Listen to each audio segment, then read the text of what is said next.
you allow God to be a part of your story, He's gonna make sure it's a good story.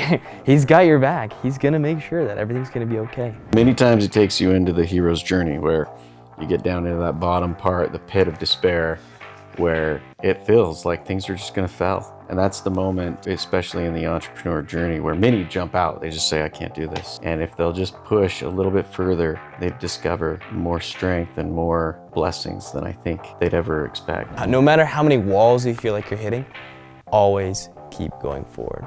I think it's important when you get stuck to say, okay, what is the lesson that I need to learn right now? Because if you can figure that out. Hello and welcome everyone. This is the Founder Scoop. Today I have with me some of the mentors here at iHub. We're doing a new mentor series. And so this is Brad and Angel Brockbank. Thank you guys for showing up. Happy to be here. Thanks for having us. Yeah, you bet. So I would really like to get to know you guys and kind of like your backstory. So tell me where you guys kind of grew up and how you kind of got to know each other. You want to take this one? So we both grew up in Washington State, in Vancouver, in just near Portland, Oregon. And we met at a church dance.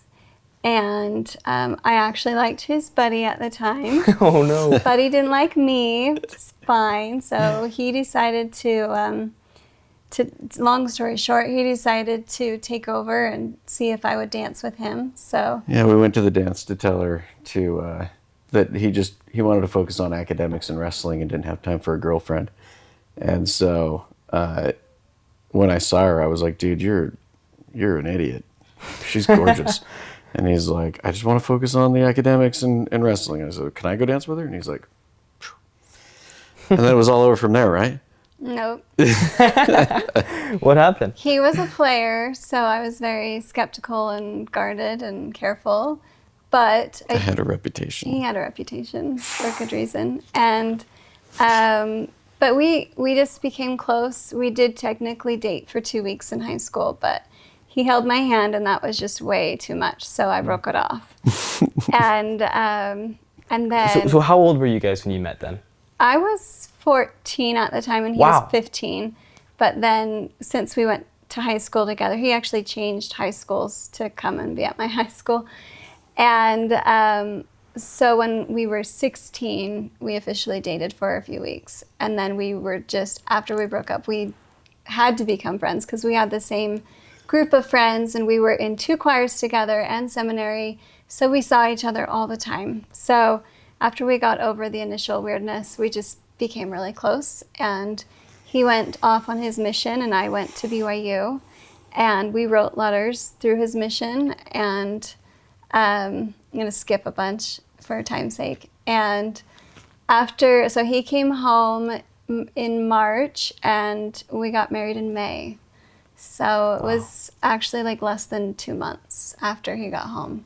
So we basically were best friends in high school, very close. And then through the mission and through letters is really where we got to be really close.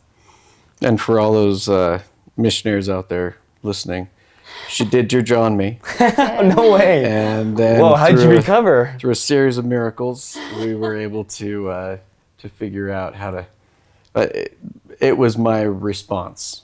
The response, she expected me to, do the average. No, let's talk this out. We don't write me off yet. We'll figure it out when I get back. But instead, I wrote her a letter and said, I agree. I think that we need to.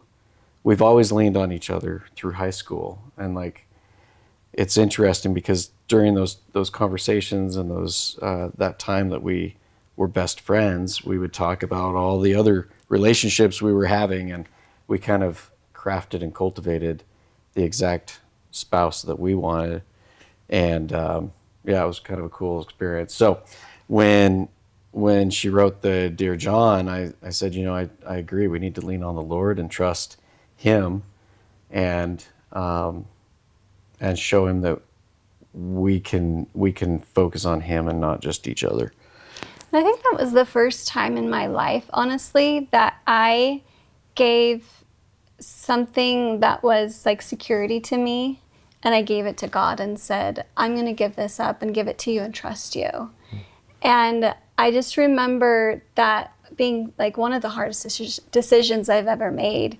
But I did. I gave that to him and I trusted him. And it wasn't a month or two later that I couldn't stop thinking about him. And I was like, God, why would you tell me to write him this letter and then give me all these thoughts about how great he is? Because I just broke up with him. And things just progressed very quickly from there through letters. And we didn't even have our first kiss until after his mission. And we were technically already engaged at that point. So If you remember, holding the hand was yeah. like, yeah, too much. So yeah, we had our first kiss the day I got home, and it's been That's been amazing ever since. Yeah. 23 years, 4 kids. Yeah. That's amazing. Yeah. You know, I heard a story recently from one of my friends where they, I think they heard it from another friend. This is a personal experience that they had where they were hiking and they got lost. And they weren't sure which way to go, and so they prayed and they felt a prompting to, like they're at a fork in the road. They felt the prompting to go to the right way. They went down that path, and about like half a mile down the road, it was a dead end. And they were like, wait, we felt prompted to go here. Why did God tell us to do that? Mm-hmm. And so then they went back and they went down the left path and they made it back. And later on in reflecting, they talked about how they realized that if they hadn't gone down the wrong path first, if they had gone straight down the right path, they might not have made it all the way through. Because it was, I think, 6 miles till the end. Like, it was a very long trail to get back. But because they had gone the wrong way and they knew, oh, this isn't going to work, we have to go this way, they made it back. It's amazing. It's interesting how God does that sometimes. Yeah. He does. The wrong roads, right? So that's good. Yeah. So that's pretty much our origin story, where we met and how we got our start together. And then it was a wild world of entrepreneurship, and I started down. So I was doing UVU at the time, when shortly after we got married, and we found a way to shortcut. Like, we were looking at all my generals. I had changed my major. I had changed my focus. Didn't know what I wanted to be when I grew up. I still don't.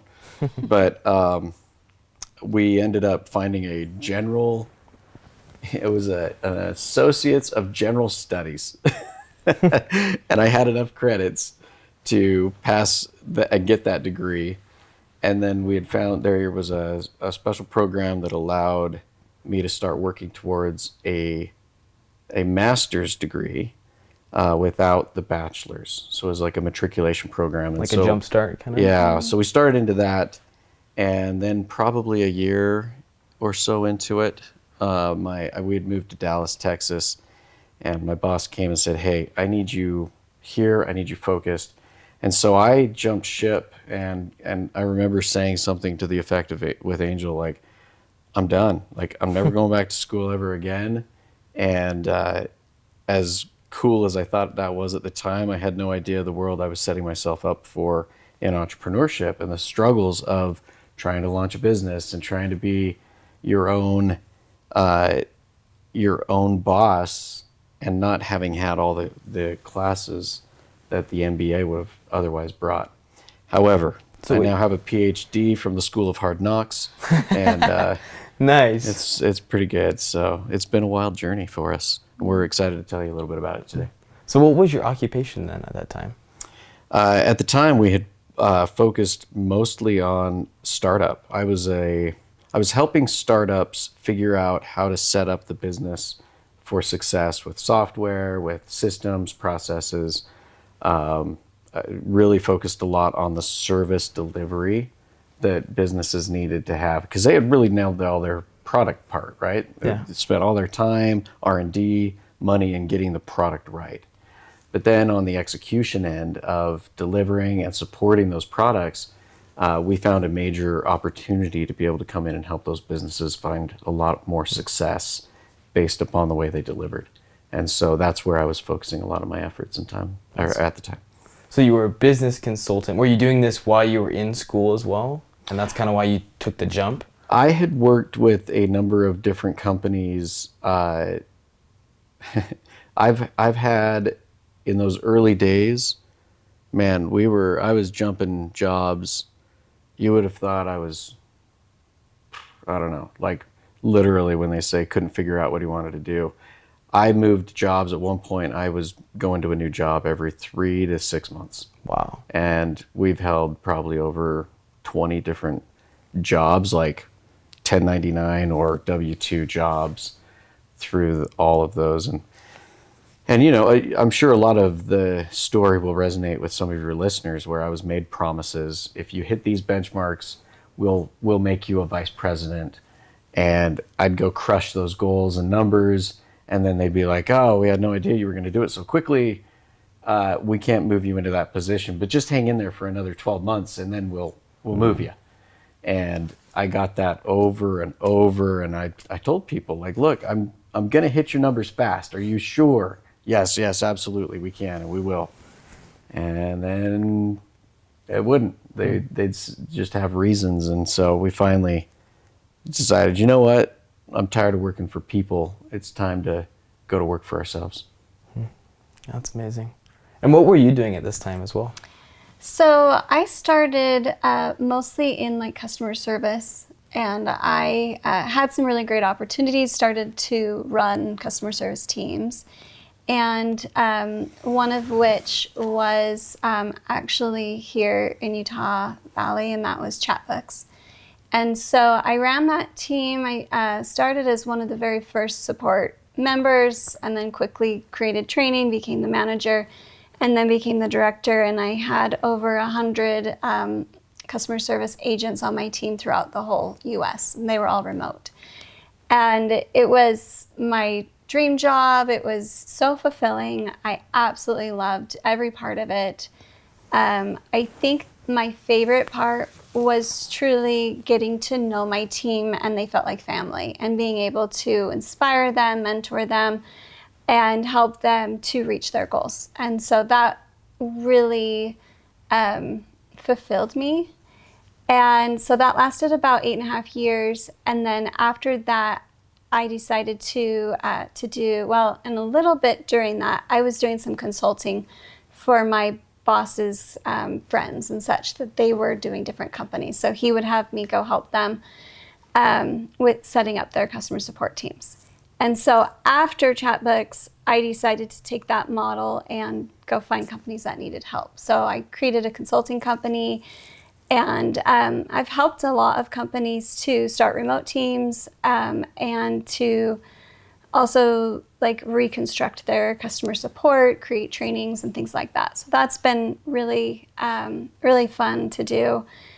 I grew up in a house that was very consistent and stable in regards to where we lived, to finances and things like that. And so kind of my core has always been, it's been needing and loving that stability. And as Brad mentioned, he's had a lot of jobs. We've also moved like 30 times in our 23 years of marriage. And so that's been hard for me. It's been great learning experiences. It's, you know, been a roller coaster, but a lot of great people and great opportunities to learn. But I've just loved having stability in having a full-time job, you know, with benefits and things like that.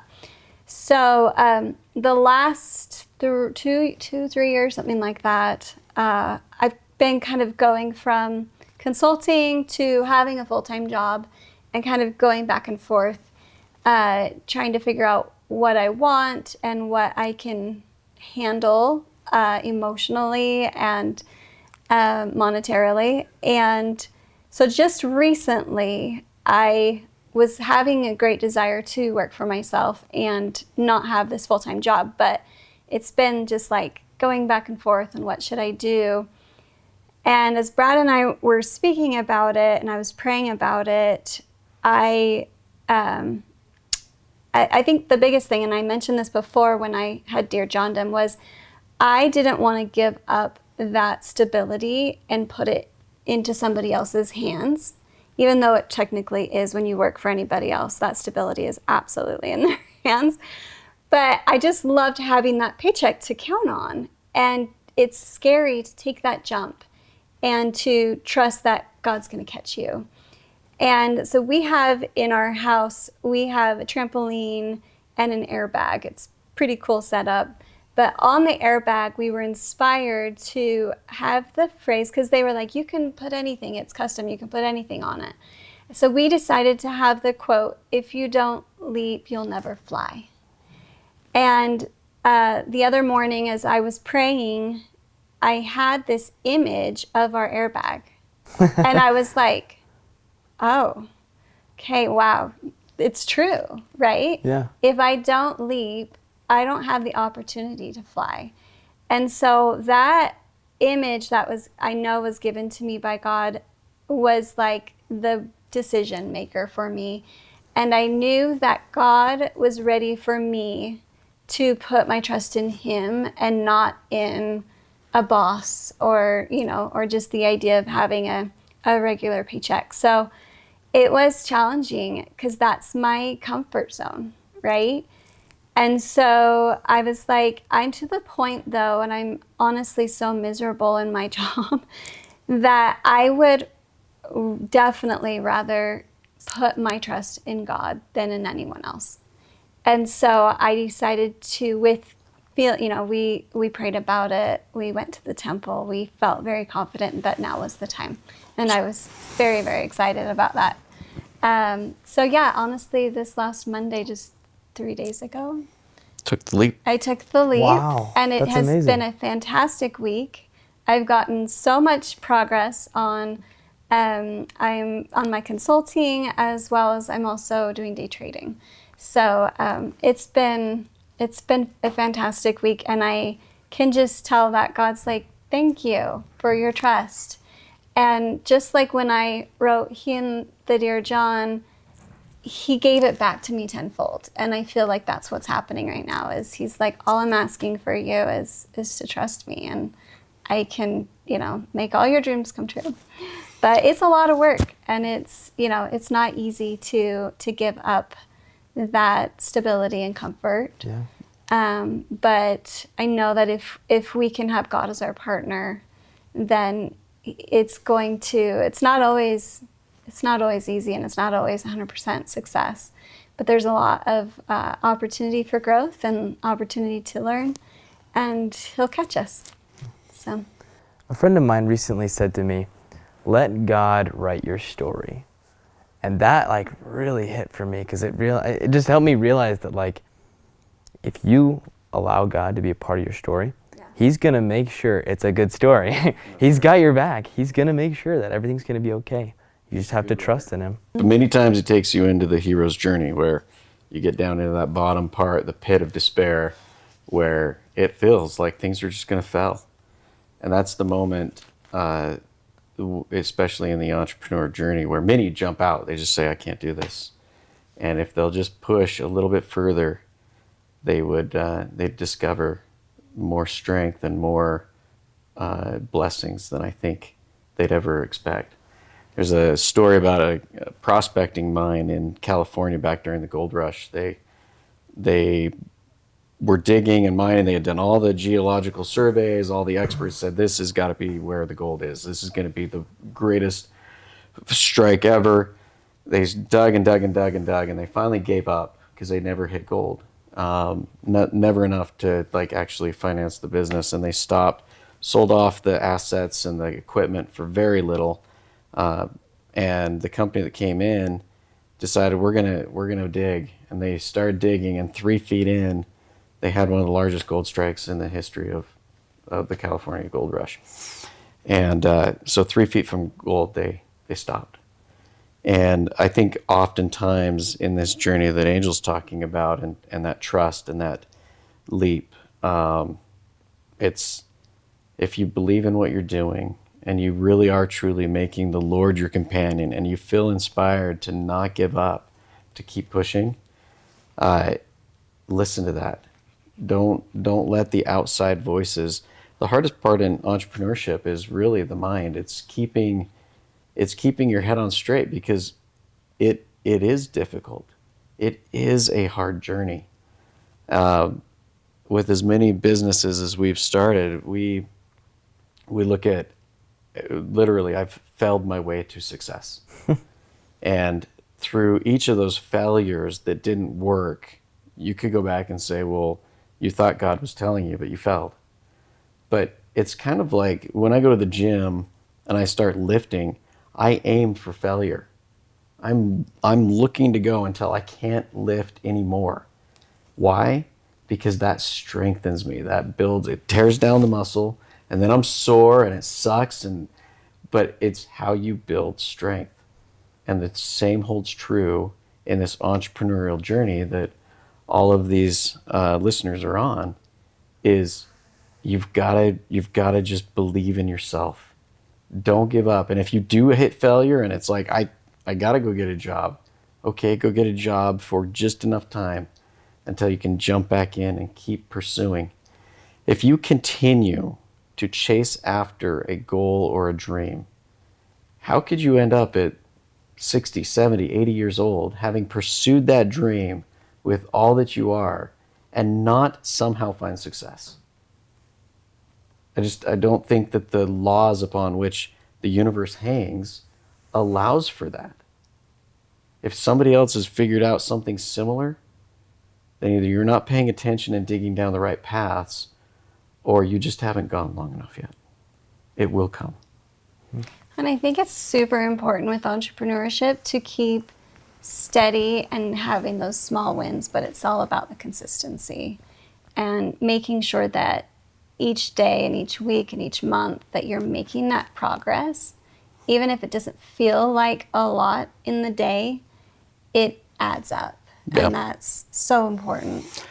I'd say too, would you agree, like accountability, right? Get a mentor, get somebody, obviously here with iHub, there's lots of mentors, but having somebody that can hold your feet to the fire and like committing, just like you commit to go to the gym, commit to your goals, commit to be accountable to those goals.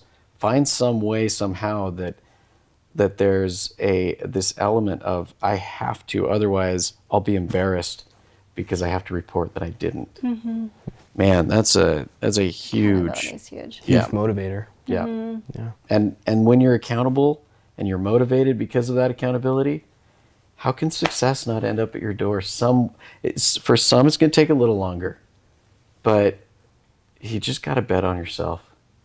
The other thing too, I think it's important to remember is that, like you were mentioning, going in that dead end, is that God has a journey for us, and it's precept upon precept. It's not like, hey, here's the big package of what you're going to do and how you're going to do it and go do it and be successful. It's like, well, why don't you try this? Why don't you try this? And you learn things, with each dead end that helps you to be ready for that next level. It's, to me, recently I felt like I'm in this game of life and I'm like leveling up. It's like, okay, I just passed that one and I want to be like, I did it, I'm done. But it's like, nope, next level's harder.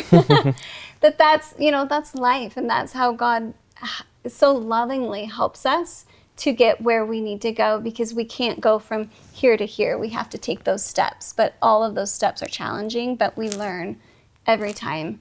And I think also one of the things that I wanted to mention is that with God as our partner, we can achieve so much more with Him than on our own. And I think that when you're in a job and you've got your salary every 2 weeks, that it's really easy to forget that God can be your partner with you every day, and to be asking for help every day and asking Him to tell you what's next. But in the entrepreneur world, if you give Him that opportunity and you are relying on Him, you can achieve so much more than just on your own. And one of those ways too is who do you meet? Who do you interact with, And I think iHub is fantastic for that, of giving you the opportunity to network. But you're going to be able to expand your network and your opportunity and who can help you and make something much bigger than if it was just on your own. Yeah, how have mentors helped you guys along your journey? Mentors. In fact, Angel was just mentioning as you hit those walls or those things that feel like they're really hard, one of my mentors taught me, said, when you're pushing up against a wall and you feel like you just can't get through it and you can't move forward, the answer is not push harder. The answer is it's time for you to grow. And then as you grow, and he draws this really cool little thing, as you get taller, that wall that you felt like you were pushing against actually becomes a stepping stone. And now it's a step up. And now you're going to that next level. And then you're going to hit another wall. And that one you got to grow. And now that's your next step up. And that's how you continue to push through and grow yourself so that you're hitting those new levels. And just remember, new levels, new devils. There's always going to be adversarial forces against your success. And I think that in success, there's a couple of areas that if you can focus, you will be able to find joy in the journey rather than the stress of, oh my goodness, I'm going to lose everything. I don't know that I can do this. I don't know that I can endure. And I think that is certainly the self relationship, right? A lot of people need to go back and just do some serious journaling and digging and finding out, discovering for themselves who they are, especially in relationship to God, the universe. Like, you were not created to fail. You were created to succeed. But in order to arrive there, you have to realize that means you're going to have to go through some crap. Like, you're going to have to go through growing pains, just like we did when we were kids, and all of a sudden our legs are hurting and the muscles are hurting. That's the growing pains. And we whine and we cry and we say, I hate this, I want out, I want a happy, easy life. But that happy, easy life that you're aiming at comes on the other side of the struggle, the growth, the committed process of growing. So definitely mentors in my life have been a major part of my success. And we've spent over $100,000 on mentorship, on going to conferences, listening to tapes and programs. And I've been very blessed to have some really neat mentors. Zig Ziglar, if any of you are in sales, he was one of my mentors early on back when I was in my early 20s, and just an incredible individual that gave me a lot of gold to cultivate within myself. How did you connect with him? I actually worked for a seminar company that went around and did these huge motivational seminars, and he was one of our frequent speakers. So he would travel from city to city with us, and those were tough days, though. I was grateful that I got to connect with him. But yeah, that was an incredible one. Another one that has just been paramount in my life is a gentleman, I believe you're going to be interviewing him, is Sean Finnegan. And what a phenomenal individual. And he's taught me something that I think all of your founders need to understand, all of your listeners, is that your network is your net worth. And when you go out, when you meet new people, I've now adopted this. When I meet new people, I pull out my cell phone, I take a selfie with them, and I text it to them. Now, every time, if I ever get a random text and I can't remember who it is, I can scroll back to the top of my text thread and say, oh, that's right, that's who it is. And that has been just a game changer for me. And now I've got their contact, we communicate, I open up my Rolodex to try to make connections. And man, that's returned to me tenfold by other people making really neat introductions. And it's turned into almost an industry for us. Yeah. That's really cool. Mm-hmm. So how would you go about like finding mentors and building that relationship with them? Any thoughts? Well, I would start with iHub. Yeah. I think it is a huge blessing here. We have so many mentors. Absolutely, yeah. I would honestly, going back to having God as your partner, I'd pray about it and say, like, who do I need to meet, and where should I go? Opportunities will come as you pray, and talk to your family, talk to your friends. You can even put it out on social media of like, hey, I'm looking for somebody that's really good at marketing, or whatever it is that you're kind of at that wall, and just ask, and the people will come into your lives. And I think too, if you look at, like, everyone thinks, oh, Alex Hermosi, I want him to be my mentor. Great. but can you afford him? Probably not at the startup stage. But if you do meet other mentors, other successful individuals, and you start to kind of breach that conversation and it becomes clear that maybe you can't afford them, maybe you're not at that level yet, ask them, who do you know that I could leverage as a mentor, or who I could get as a mentor? Because people who are successful, they really do want to see other people be successful.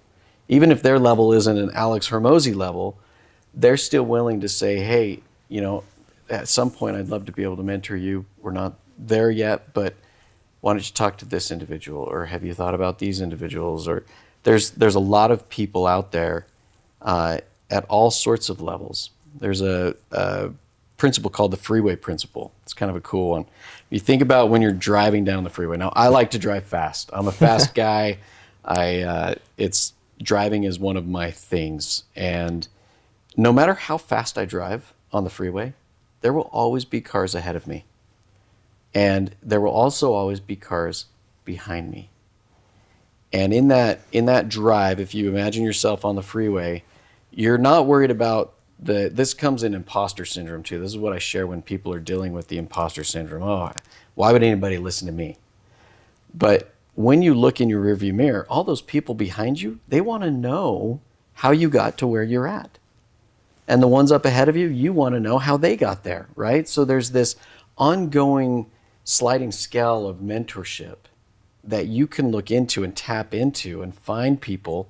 Maybe they're not 10 miles ahead of you, but just the guy in the next car up ahead, or the guy a couple cars ahead of that. And start there. And then suddenly something they tell you will move you up. And now you've got a little bit more cash, and now you can afford an inexpensive mentor, and you start paying them. And then that moves you up to another level. And suddenly your mentorship journey gets to grow and really become something that's powerful. But, Michael Jordan, you guys probably all heard, Michael Jordan had a coach, right? He's best of the best. I'm starting a war here. I know that people have different opinions of who the GOAT is. But regardless, LeBron James or Michael Jordan, both of them had coaches. They're phenomenal basketball players. But they wanted somebody, even at the top of their game, to be making adjustments, suggestions, recommendations. How do they stay at the top of their game? So without mentorship, I think going at it alone is just futile. I think it's important, though. The first step is getting outside of yourself, getting outside of your house, taking those opportunities when you're invited. It might just be at a friend's house that you meet somebody or they know somebody. So get out there and just get outside your comfort zone, I think is the first step, because you never know who you're going to meet. You'll never regret going, but you'll always regret not showing up. Yeah. That's when there's an event, think about it. Like, you don't go and you're like, I should have gone to that. That looked like so cool. You see all the pictures on, or you hear things that were said, and you're like, I should have gone. But every event I go to, I'm always like, man, I'm so glad I went. Mm-hmm. I don't think there's been one, maybe one or two across my whole journey where I've been like, it was okay. But I make connections at every single event that I attend, and I know I haven't even tapped into a small piece of what's out there for me. So earlier you mentioned that you've gone through lots of failures, and one of the keys that you had was just pushing through it. What role did mentors play as you were going through these difficult times? Great question. For me, I think one of the things that mentors have done for me, the biggest piece, is that encouragement of just keep going, don't give up. Like, man, I'll tell you, entrepreneurship can feel lonely at times. And when you find somebody who's just a little further ahead on the freeway than you are, and they say, keep going, keep your foot on the gas, don't give up, it's going to be okay, trust me. It pulls you through those dark days and those hard times. We always call them, there's with my clients. So I do executive coaching, and I have a lot of really successful clients, and they always get stuck on the what if, What if something goes wrong? And I like to turn their minds to what if it goes right? Like, what if it turns out? So one of the things that I teach them is to say, things just work out. And in this case, I'm going to use my own name. Things just work out for Brad Brockbank. Even when they're not, just give it a minute. They always work out. And I can tell you that that's true. As I look back at my life and I've been in those dark days and felt like it's just not working out. Why is it not? I'm trying to live right. I'm trying to give more than I take. And man, we've had some pretty rough times where we felt fairly hopeless. But when I go back into that principle and I just give it a minute and I just keep going, I just stay the course, things work out. And they always have, and I'm certain of it now that they always will. That's good. So, you guys are both mentors here at iHub. What has that experience been like for you? Oh, I've absolutely loved it. It's been so fun also working with all of these entrepreneurs and their excitement and like seeing them at these early stages, and to be able to know like when they say something and I'm like, I know exactly what you need. And that to me, it's been so rewarding. Like I mentioned in my earlier career, like I had so much joy in interacting with people and helping them to level up and to, you know, to work towards their potential. And it's like, it's just so fulfilling. So when we did our first mentorship, I was like, oh, I'm addicted to this. I have to come back as soon as I can because it's so fun to hear their ideas, which are brilliant, and to see their excitement, and then to also know some of the missing puzzle pieces just through our experience that we can just be like, here you go. Yeah, making connections and just hearing their experiences and knowing exactly where they're at, those dark days of I just don't know. I worry. And it's like, keep going. It's that message of don't give up. Don't give up on yourself. Don't get discouraged. The experience here at iHub has just been phenomenal. I love how innovative. And I want to say to the listeners too, like, you need to realize how normal we are. And all these mentors coming in, like we were you one day. Like back in the day when we were married and we're having a great level of success that we're enjoying right now in life. But we've been married now 23 years. How many of those were paycheck to paycheck, struggle to struggle? So many. Like literally up until about 5-6 years ago. And we did things according to the book. We did things right. We were trying so hard to listen to all the mentors and do all the things that we needed to do. And I think it was just a matter of, like any infant that starts crawling has to build enough leg strength through that crawling process to be able to stand on their own 2 feet. And then it's walking, and then it's running, and then they become an athlete. But it doesn't happen where the baby that crawls just hops up and grabs a soccer ball and becomes, somebody incredible. That it's a process. And athletes get injuries. Oh, that's such a good, what a great little add to that. Mm-hmm. They do. They get injuries and they have to rehab and therapy and cold baths and all the things. It's never like, oh, we reached the destination, we're good. Yeah. Yep. There's always challenges, but that's life. That's why we're here. Yeah, absolutely. So, okay, there's 3 main things that I'm kind of hearing from you guys that I kind of want to recap.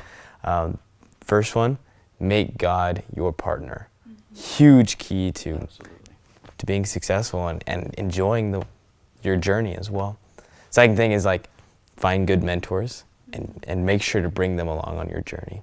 Yeah. And the third thing is just be consistent. No matter what, no matter how many walls you feel like you're hitting, always keep going forward. Yeah, yep. Just keep swimming. I think it's the Walt Disney. He said, keep moving forward. That was a big part of Disney's theme parks in the early days. Mm-hmm. Keep moving forward. Mm-hmm. And that's it. Keep moving forward. Don't lose your dream. Don't let the discouragement, the hard days become the story. That's just the part where the hero goes through their dip, and then if you just keep pushing through, the success will come. And in leaning back to those mentors, because I know that a lot of your listeners probably listening are thinking, well, I'm pushing through, Brad. I'm in there, but you keep saying like keep going, but I feel like I'm just trudging. If you're trudging on your own, and you're not bringing in other people to put new eyes and new mentorship and saying, well, maybe that's not the right direction. What if you make this pivotal shift? Those are the pieces. When you go at it alone, you will be stuck on that wheel and feel like you're not making any progress. You've got to bring in new eyes to help say, yes, this is the right, keep going.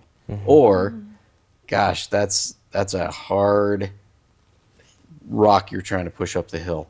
And I have noticed there's a few that are bringing ideas to the table, and I love the innovation, I love the thinking, but sometimes they're picking pretty hard boulders to push up the hill, and I'm almost, I don't want to discourage anybody, but get mentorship and ask, and be ready for hard answers. It's not that they're pushing back on you, but if you as an individual, but your idea, if you're so married to your idea and somebody that's a little bit further ahead on the freeway says maybe that's not the right way to go about it, and you're like, no, that's the way we're going about it, you're going to be stuck. You're going to feel pretty alone in that journey. I think the other thing too is that there's a phrase that God is a fourth watch God, and he allows you to be in that trench, that the pit struggle, or whatever, to be in that struggle. And oftentimes when I'm there, I'm like, this is way past the fourth watch. We're like in the sixth watch now. I'm just like, it has been too long. It is time. But that's when we learn the lessons. And I think it's important when you get stuck to say, okay, what is the lesson that I need to learn right now? Because if you can figure that out, then you get to go to the next level and reach your next challenge. Yeah, and it's important too to realize that it's not a spiteful, mean God that's up there like, I'm going to make him wait, I want him to grow. He does want you to grow. He just knows the process. He knows that if you go down, let's take back to the gym. If we go to the gym and we pick up a 10-pound curl bar and we just curl that thing 3 times and set it down, there's no growth. He knows that you're going to have to do a full set of reps and go through everything and push till failure. That's when the growth happens. Is when you can't lift that thing anymore. Now you're hitting the right buttons. And that's the same thing in business. Unless you've got a great mentor that's helping you and they're saying, hey, keep going, trust the process. And boy, do you guys have great mentors here. And that's not to say we're amazing, but we sure love getting to be part of it. That's awesome. Well, do you have any last final advice that you'd like to give? I feel like that was my last final advice. Yeah. That was it? Okay. Yeah. Well, okay, one more thing.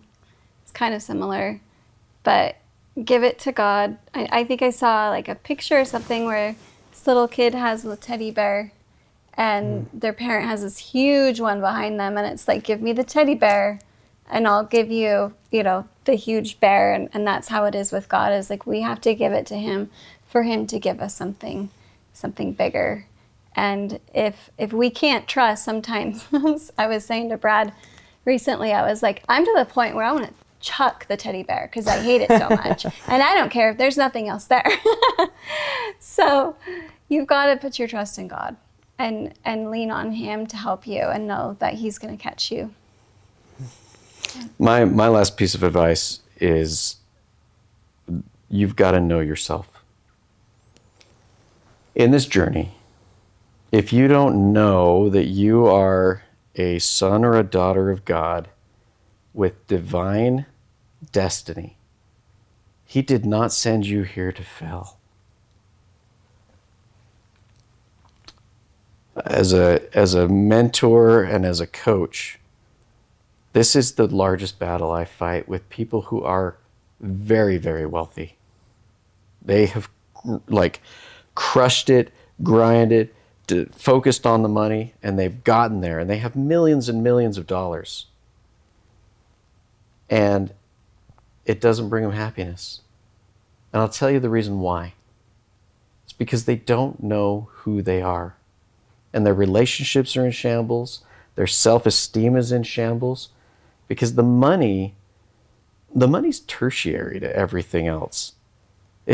First, we have to know ourselves and have a relationship with us, right? We got to love ourselves. The money will not bring that. So if you're dealing with that constant battle that most of us entrepreneurs have, which is the self-deprecation, the thoughts that you're fighting, the things that you constantly say, be aware that those thoughts have an effect on you. The music you listen to has an effect on you. What you put into your mind and what you allow has an effect on your outcomes. So be discerning in what you allow. And then the next piece of that is having your relationships in good order. When we fight and we're constantly, if some of your founders are married, if you find yourself in this place where you're fighting all the time with your spouse, or if you're dating and you find yourself like constantly in breakups, then that's probably, go back to step one. It's probably you hating yourself, and that's manifesting itself in your external relationships because you've got some work to do. But if you can get to that point where you fix you, and then all of a sudden the outcome of that will be your outside relationships will start to improve. When you get there and you can know yourself as a son or a daughter of God, and that you were born for success, not for failure, it's almost as if the poles of the universe shift and you find joy, happiness, and success, and then the money shows up. And boy, what a difference that makes. Man, well, thank you guys so much for coming. Those words mean a lot to me, and I know they're going to help our listeners as well. Where can our listeners go to learn more about you guys? They can, for Angel, she has an amazing website at queenofcx.com. It's customer experience. She is the queen of customer experience, and she's amazing at what she does. She developed and designed this website herself. It's mind-blowing. I'm so proud of her for it. If you want to check me out, you can look us up on uofyou.org. So www.uofyou.org. And most of my social handles are University of You or U of You of some shape or form. So look up Brad Brockbank and Angel on LinkedIn Brockbank as well. Yeah. Connect with us, please. Yeah, We'd love it. I'd love to hear from people. Sweet. Thank you guys very much. Thank you. Thanks for having us. It's a pleasure.